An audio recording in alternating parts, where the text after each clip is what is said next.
Allahümme salli ve sellim ve barik ala seyyidina Muhammedin ve ala alihi adede in'amillahi ve iftali.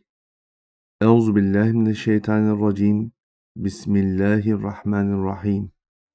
Milattan sonra 17 yılında gerçekleşen Hz. İsa'yı bizim inancımıza göre ispiyonlamış olan, bugünün tabiriyle İşkaryot'un çarmıha gerilmesi, Hz. İsa Efendimizin göğe çekilmesinin hemen ardından Beytülmakdis ve civarında Kudüs'te sular hiç durulmayacak hale gelecek.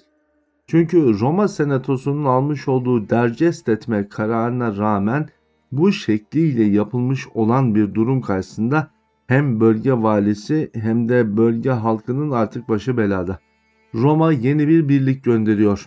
Bu Roma'yı temize çıkarmak anlamına gelmez. Ama bir hakikat var, bugün hem Yahudi dünyasının hem de Hristiyan dünyasının anlatmış olduğu tarihsel açılım ne yazık ki bu noktadaki bilgilerin eksikliğine sebep oluyor.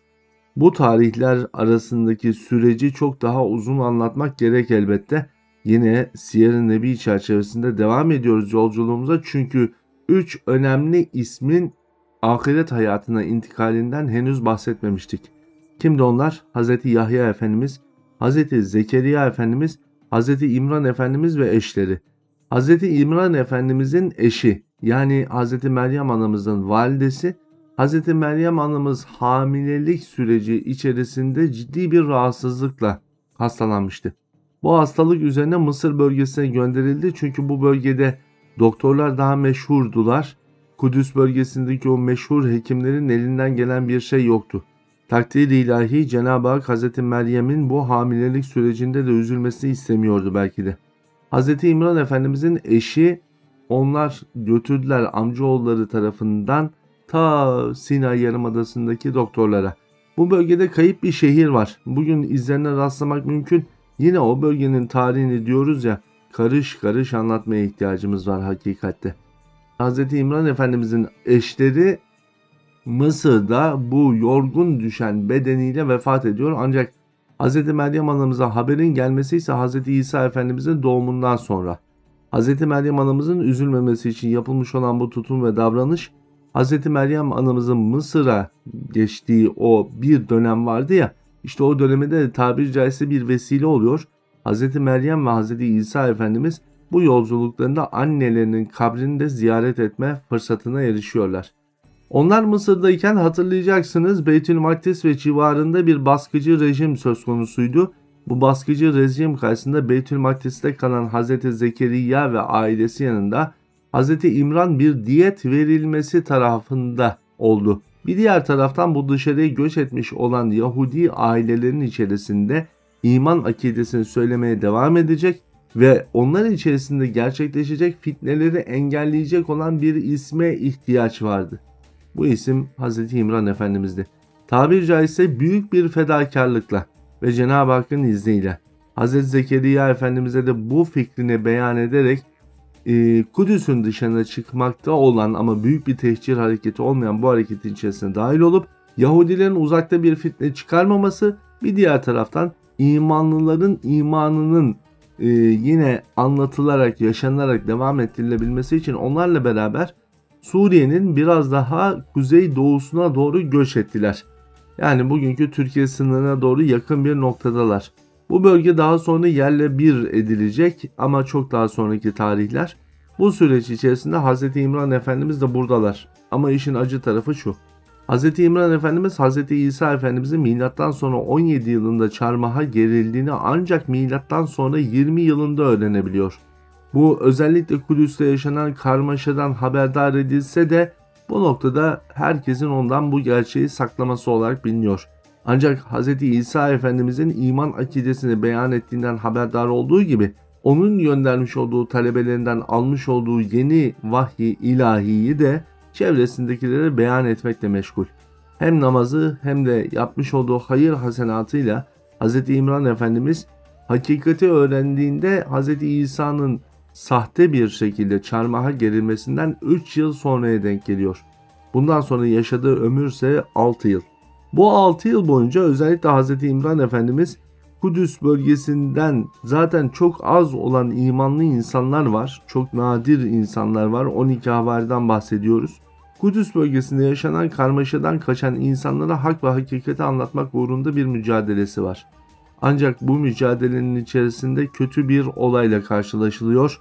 O da bir zehirlenme. Neden diyecek olursanız Hz. İsa Efendimiz'in 2 havarisi zaten İstanbul'a getirilmiş.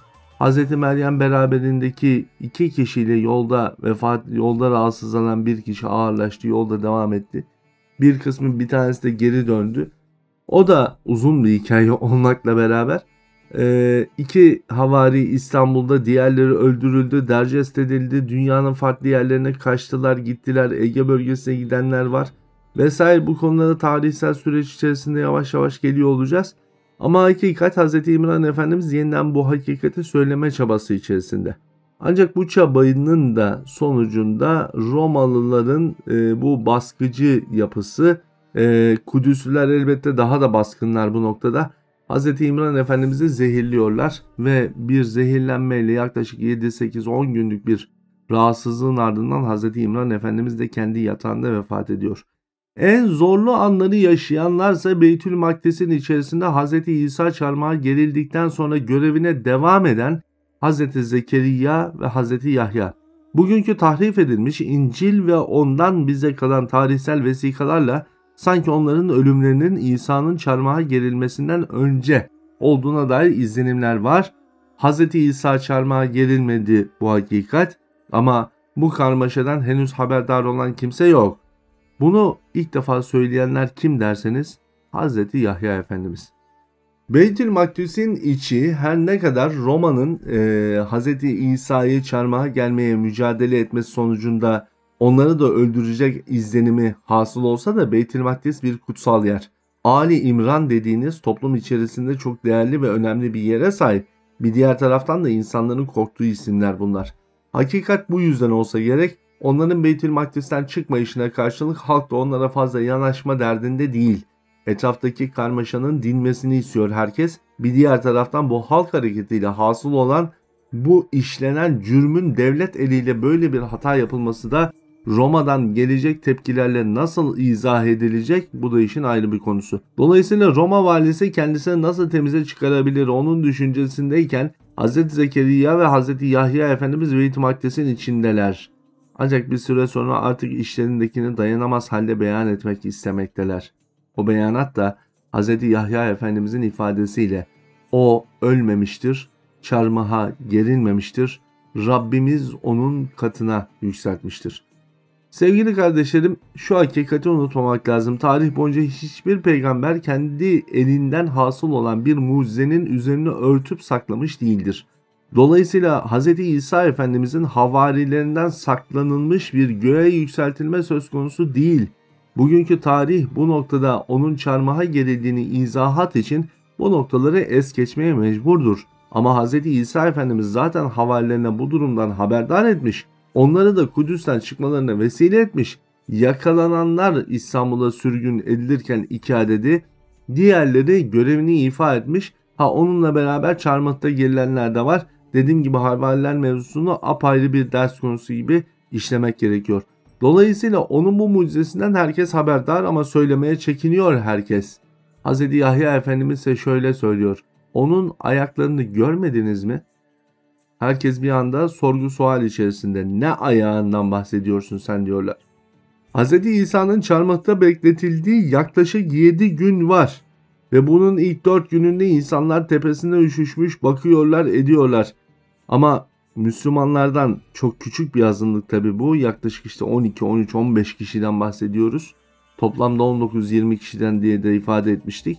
Tabi Hz. Zekeriya ve Yahya'nın da hala peygamber olduklarını unutmamak gerekiyor bu arada. Ancak tabi oldukları Hz. İsa Efendimiz.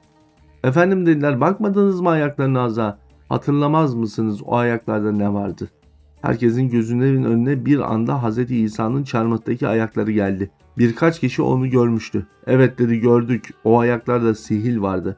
Peki dedi Yahya Efendimiz, insanların ayaklarındaki sihil ve benzeri rahatsızlıklarını, her türlü sıkıntılarını gideren bir ismin siz ona peygamber demiyor olsanız da ayaklarında böyle bir hastalık olduğunu kim ispat edebilir?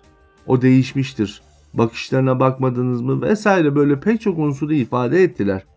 Hatta Yahudi İşkaryot'un üzerinde var olan bir işaretten daha bahsedildi ki o da Hz. İsa Efendimizin vücudunda olmadığı bilinen bir gerçekti. Yani toplum hakikat gerçekten bunun da böyle olduğunu Hz. Yahya'dan duyunca sokaklar bir daha karışacak. Sizler Hz. İsa'yı biz öldürdük, siz tekrar başımıza bela mı etmek istersiniz diyerek büyük bir nümayiş çıkacak. İşte bu nümayişin gerçekleştiği saatlerde ise Hz. Zekeriya Efendimiz Beytül Makdis'ten çıkıp kendisine bulduğu bir ağaç kavuğunda ibadet etmeye gidiyor. Herkesin söylediği gibi Yahudilerden kaçarken bir ağaç kavuğuna sığınmış da o ağaç kavuğuna sığındığı için Rabbül Alemin'in cezalandırılmasına muhatap olmuş değil Hazreti Zekeriya Efendimiz. Ağaç kavuklarında halvete girmek çok eski bir özelliktir. Özellikle mağaraların olmadığı yerlerde bazı insanların tercih ettiğidir. Bu bölgede var olan çok büyük zeytinlik ağaçlar söz konusu. Gerçi Hz. Zekeriya Aleyhisselam'ın kavuğuna girmiş olduğu şey ise büyük bir çınar ağacı. Bir çınarımsı diyelim, biraz daha yabani tabi, bugün gördüğünüzden biraz daha farklı. Böyle bir ağacın kavuğuna girmişti. Ve bu ağacın kavuğunu kestiklerinde Hz. Zekeriya Aleyhisselam'sa namazını bitirmiş ama dışarıya çıkmaya ve kaçmaya niyet etmemişti. Rabbine dua ederken kesilip biçilmişti. Dolayısıyla bir kaçak gibi anılması İslam terminolojisi açısından kesinlikle ve katiyetle mümkün değil. Çünkü hiçbir İslam peygamberi tarih boyunca bir savaş meydanından kaçmadı. Hiçbir zaman müşriklerden uzak durmadı.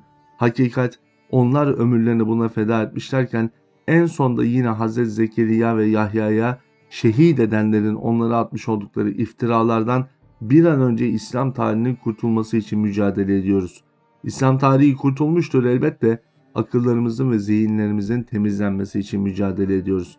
Bu mücadelemiz 52 cilt ve yayınlanmış haliyle devam ediyor olacak Allah'ın izniyle. Efendim yarın Allah nasip ederse bu tarihlerdeki dönüşüm sürecinde miladın sürecini takip ediyor olacağız ve devri nizar diyeceğiz. Nizar Efendimiz'den bahsedeceğiz. Ama onun için yarını bekleyeceğiz. Görüşmek üzere diyoruz. Bugünlük kalın sağlıcakla.